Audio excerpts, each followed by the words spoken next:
Swami Vivekananda once said, "If the mind is intensely eager, everything can be accomplished. Mountains can be crumbled into atoms." Curious minds hold the key to transformative changes. When combined with the energy and enthusiasm of the youth, they can indeed change the growth trajectory of nations. The Honorable Vice President of India, Shri Jagdeep Dhankhar ji, visited the Indian Institute of Management, Bangalore on the 1st of March earlier this year. During his visit, he inaugurated the Management Development Center, followed by an interaction with the students, faculty and alumni of this esteemed institution. The vibrant interaction with the students was indeed one of the highlights of the event, brimming with infectious energy and dynamism.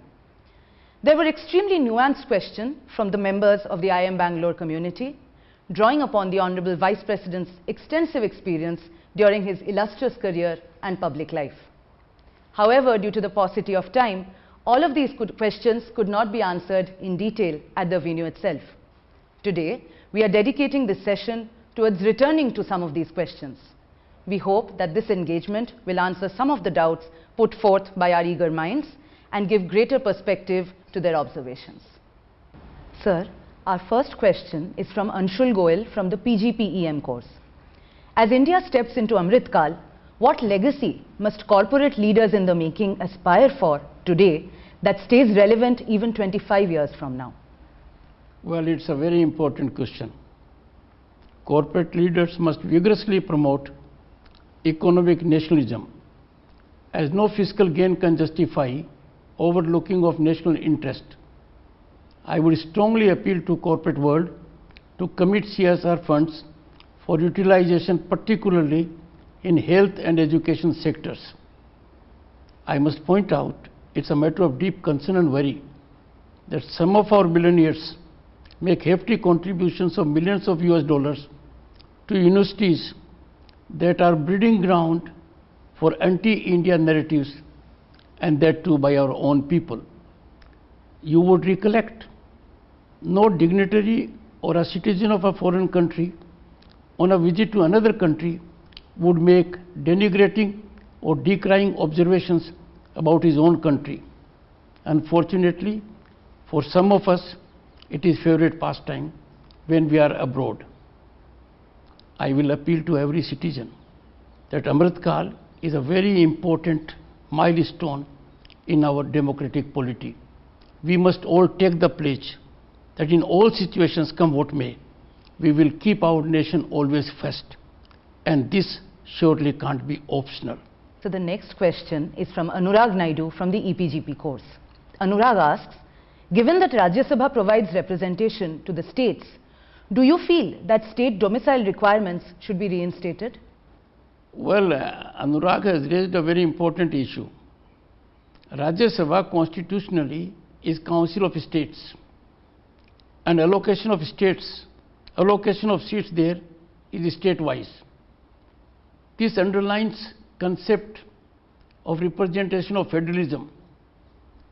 Earlier, domicile was a requirement for being a Rajya Sabha member, and this had a sound rationale.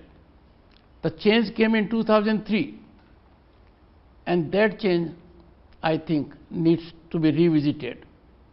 There may be a scenario, if the change does not take place, that in a particular state, we may have representation only of those people who are not domiciled in that state. Let me give you an illustration. From Rajasthan, at the moment, Congress party has 6 members of parliament. 5 of them are not domiciled in Rajasthan. That is the situation for some other states also. I am sure the issue will be reflected and change would come, so that a sense of constitutionalism and a spirit of federalism is preserved and enhanced. Sir, in the next question, Gautam Gupta from the PGPEM course asks, how has the role of Vice President evolved in Indian political scenarios over the last few years? Under our Constitution, Vice President wears 2 hats. One, that of the Vice President, and by that virtue, he is ex officio chairman of the Rajya Sabha. Now, in that capacity, the latter capacity, this entails huge responsibility. Council of States, which has been rightly called as the House of Elders, the upper house, is eminently suited to act as a think tank of the nation. It must reflect national aspirations beyond partisan interests. Rajya Sabha needs to act as conscience keeper of the nation. You will notice that unlike Lok Sabha, which is subject to dissolution, Rajya Sabha is a permanent body. Though 1/3 of its members end their term every 2 years, I am working to ensure that Rajya Sabha members exemplify virtuous conduct worth emulation. It is a matter of deep concern that presently this temple of democracy, which normally should be a place of dialogue, discussion, deliberation, is a ground of disruption and disturbance. Indeed, a sacrilege. I urge my young friends, they must generate an ecosystem and environment so that our members of parliament observe highest of standards in Rajya Sabha. Disorder cannot be allowed to be normal order, as this does not augur well for our democratic polity.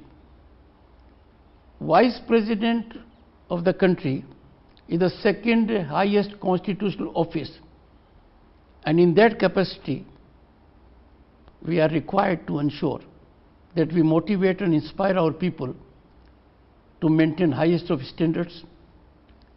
It is an office that allows us to generate affirmative response from various segments of society like workers, farmers, professionals, artists, industrialists, and that I think is a big job.